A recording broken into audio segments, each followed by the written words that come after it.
Welcome back to my channel. मैं सुजाता जौहरी आप लोगों का अपने यूट्यूब चैनल पर स्वागत करती हूं। तो जो लोग मेरे चैनल को लाइक एवं सब्सक्राइब नहीं किए होंगे, लाइक एवं सब्सक्राइब कर दीजिएगा। बेल आइकन बटन पे प्रेस कर दीजिएगा ताकि मेरा नोटिफिकेशन आप लोगों तक सबसे पहले पहुंच सके। तो आइए आज हम लोग जानते हैं कि महाशिवरात्रि के दिन हमें 4 प्रहर की पूजा कैसे करनी चाहिए और 4 प्रहर की पूजा का शुभ मुहूर्त क्या है। तो 4 प्रहर की पूजा का शुभ मुहूर्त इस बार 4 प्रहर की पूजा शाम को शुरू होती है। तो इस बार प्रथम प्रहर की पूजा 6:21 से 9:26 तक, दूसरे प्रहर की पूजा 9:26 से 12:24 तक और तीसरे प्रहर की पूजा 12:34 से लेकर 3:41 तक है और चौथे प्रहर की पूजा हमें 3:41 से लेकर 6:48 तक में कर लेना है।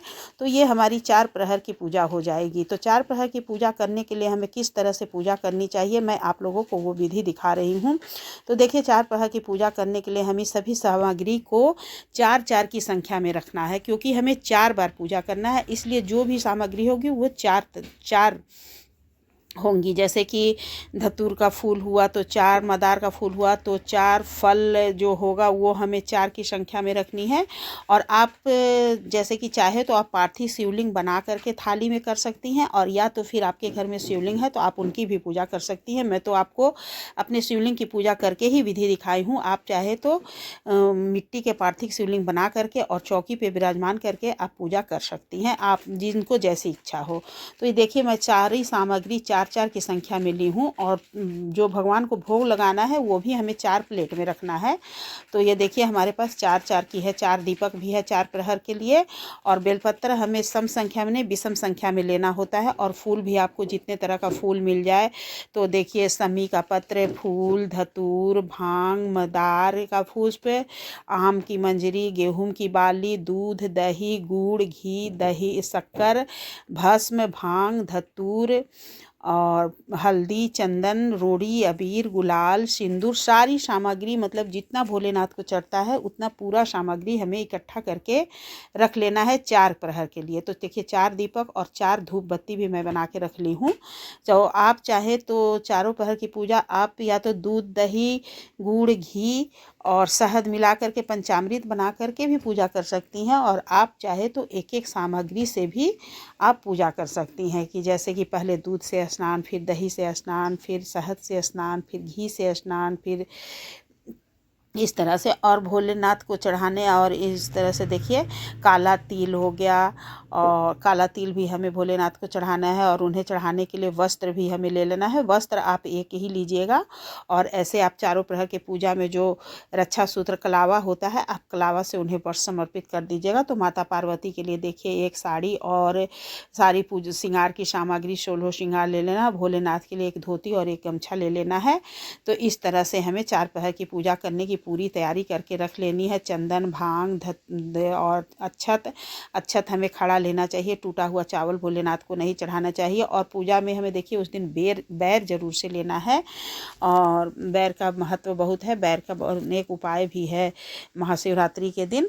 तो इस तरह से हमें ले करके देखिए, मैं पूजा विधि कैसे दिखाऊँ। मैं अपने घर के जो मेरे भोलेनाथ, मैं उन्हीं के ऊपर आपको विधि करके दिखाई हूँ। पूजा आप लोग को जैसे करना होगा आप वो ऐसे करिएगा, या तो पार्थिव शिवलिंग बना करके, या तो आप अपने शिवलिंग का पूजा करना चाहती हैं तो आप उन्हें भी कर सकती हैं। और ये देखिए, मेरा जल गिरने का जो जगह है, पीछे मैं एक बाल्टी लगाई रहती हूँ, उसी में जल गिरता है, फिर उसे मैं पौधे में डाल देती हूँ।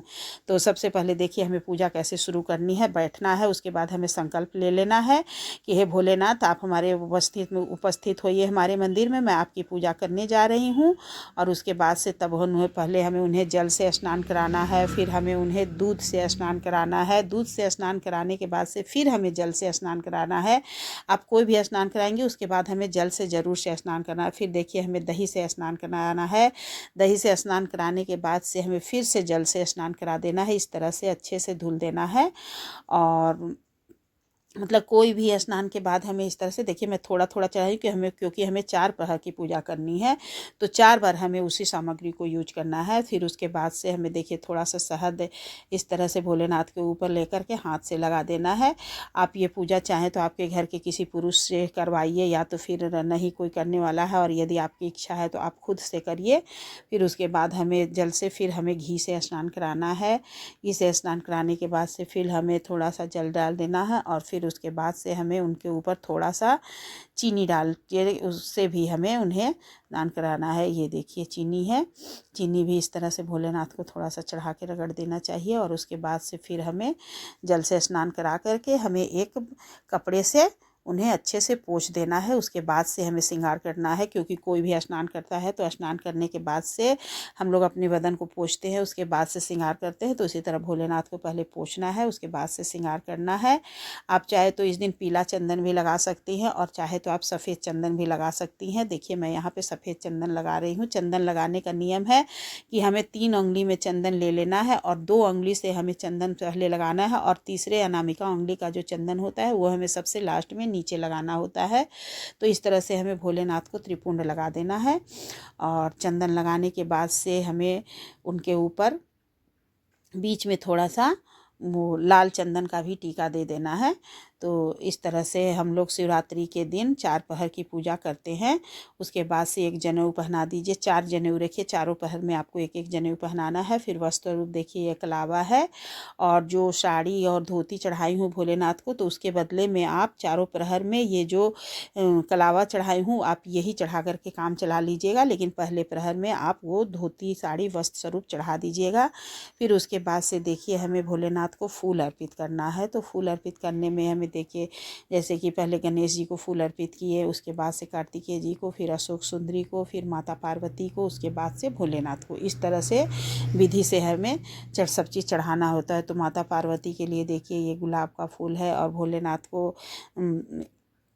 बेलपत्र मैं एक ही चढ़ाई हूँ। आप अपने जितना बेलपत्र आपको मिल जाए, 1 मिल जाए, 3 मिल जाए, 5 मिल जाए, जितना मिल जाए उतना चढ़ाइए। लेकिन यदि पहले प्रहर में 1 चढ़ाती हैं तो चारों प्रहर 1-1 ही चढ़ाएंगी, और यदि पहले प्रहर में 5 चढ़ाती हैं तो चारों प्रहर में आप 5-5 ही चढ़ाएंगी। उसके बाद से एक धतूरा, फिर उसके बाद मदार से फूल, कमलगट्टा, और फिर जितनी सामग्री भी है आपके पास, जो जो भी सामग्री है, समी पत्र हमें सबसे लास्ट में चढ़ाना होता है। अपराजिता का फूल इस समय खिलने लगा है, यदि अपराजिता मिल जाए तो अपराजिता चढ़ाइए। भोलेनाथ को कनेर का फूल चढ़ाना भी बहुत ज़रूरी होता है उन्हें।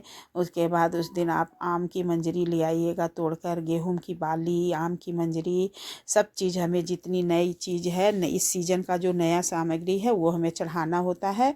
फिर हमें इस तरह से देखिए थोड़ा थोड़ा, जैसे कि भस्म, भांग, धतूर, रोड़ी, अबीर, और ये देखिए जैसे कि चढ़ाने के बाद से भोलेनाथ छुप जाने हैं तो आप उन्हें चढ़ाने के बाद से उसे उतार के साइड में भी रख सकती हैं, ताकि उनका पूरा श्रृंगार जो है वो हमें दिखाई दे इस तरह से। तो देखिए मैं वो हटा कर के किनारे रखती हूँ। उसके बाद से मैं अब उनके ऊपर काला तिल, रोड़ी, अबीर, गुलाल, और फिर चंदन, और माता पार्वती को थोड़ा सा हमें सिंदूर लगा देना है। तो ये जो अर्घा होता है उसमें माता पार्वती हैं चारों तरफ से, तो माता पार्वती को भी सिंदूर लगा के फिर अपने मांग में सिंदूर लगा लेना है। तो इस तरह से हम लोग भोलेनाथ की पूजा करते हैं। थोड़ा सा उन्हें इत्र भी लगा दीजिए, मतलब जितनी सामग्री आप लगा सकती हैं उतना लगाइए भोलेनाथ को। और थोड़ा सा भांग चढ़ा दीजिए, फिर अक्षत चढ़ा दीजिए। थोड़ा सा अक्षत हमें नीचे भी रख देना है दीपक रखने के लिए। उसके बाद जब सारी पूजा हमारी हो जाती है तो फिर हमें क्या करना है, एक दीपक जला देना है, एक धूप बत्ती जला देना है, और उन्हें दिखा करके हमें वहीं पे रख देना है। और उसके बाद हमें क्या करना है, तो फिर ये हमारी पहले पहर की पूजा हो गई। फिर उसके बाद से हमें आरती कर देना है। तो भोग लगाना है, भोग लगाना तो मैं भूल ही गई। फिर हमें भोलेनाथ को भोग लगा देना है, और भोग लगाने के बाद से हमें उन्हें वस्त्र जो मैं रखी हूँ वो भी नहीं चढ़ाई हूँ, तो हमें उन्हें वस्त्र भी चढ़ा देना है। और वस्त्र चढ़ाने के बाद से हमें उनकी आरती कर देनी है। देखिए भोग लगाने के बाद से हमें 3 बार आचमनी करके आचमनी कर देना चाहिए। और उसके बाद से देखिए माता पार्वती के लिए जो 16 श्रृंगार और साड़ी है उसे चढ़ा देना है, और भोलेनाथ को चढ़ा देना है। इस तरह से हमारी पूजा संपूर्ण हो गई। फिर हमें आरती कर देना है सबसे लास्ट में। आरती करने के बाद से हमें थोड़ा देर बैठ करके आप भजन कर लीजिए। जैसे कि आप 6:21 से 9:26 तक प्रथम प्रहर की पूजा है, तो आप यदि 6:21 में शुरू करती हैं और यदि आपका पूजा 7 बजे 8 बजे ख़त्म हो जाता है तो फिर उतने देर बैठ के आप यदि भजन कर सकती हैं तो भजन करिए, नहीं तो आप इधर उधर से अपना कुछ काम भी कर सकती हैं। फिर हमें 9:26 पे दूसरा प्रहर की पूजा करने के लिए बैठ जाना है। फिर तीसरे प्रहर की पूजा करने के लिए हमें 12:34 पे बैठ जाना है और फिर भोर में हमें 3:41 पे चौथे प्रहर की पूजा कर लेनी है। इस तरह से हमें चारों प्रहर की पूजा भोलेनाथ की करने के बाद से आप बैठ कर के भजन कीर्तन भी कर सकती हैं। तो आप लोग देख लीजिएगा, जिनको जैसे पूजा करने की इच्छा होगी आप लोग उस तरह से पूजा कर लीजिएगा। मैं तो आपको 4 प्रहर की पूजा करने की विधि और समय बता दी हूँ कि किस तरह से हमें और किन किन समय में हमें 4 प्रहर की पूजा करनी है। तो बहुत से लोग रात में रत जगा करते हैं, क्योंकि आज ही के दिन भगवान भोलेनाथ और माता पार्वती की शादी हुई थी, इसलिए रात भर लोग जाग कर 4 प्रहर की उनकी पूजा करते हैं और फिर भजन कीर्तन करते हैं रात भर। तो आपके घर में जैसे होता होगा आप वैसे करिएगा। और फिर देखिए 4 प्रहर की, जैसे पहले प्रहर की पूजा जो समाप्त हो गई आरती उरती करने के बाद, तो हमें थोड़ी देर के बाद से जब हम दूसरे प्रहर की पूजा शुरू करेंगे तो हमें क्या करना है कि जो भी आप ये सामग्री चढ़ाई हैं उसे हमें हटा लेना है। तो हटा करके हमें उसे अलग रख देना है और उसके बाद से हमें भोलेनाथ की फिर से पूजा करनी है। तो जिस विधि से आप, जैसे विधि से आप पहले प्रहर की पूजा की हैं उसी विधि से आपको दूसरे प्रहर की भी पूजा करनी है। तो दूसरे प्रहर की पूजा भी उसी तरह से कर लेनी है।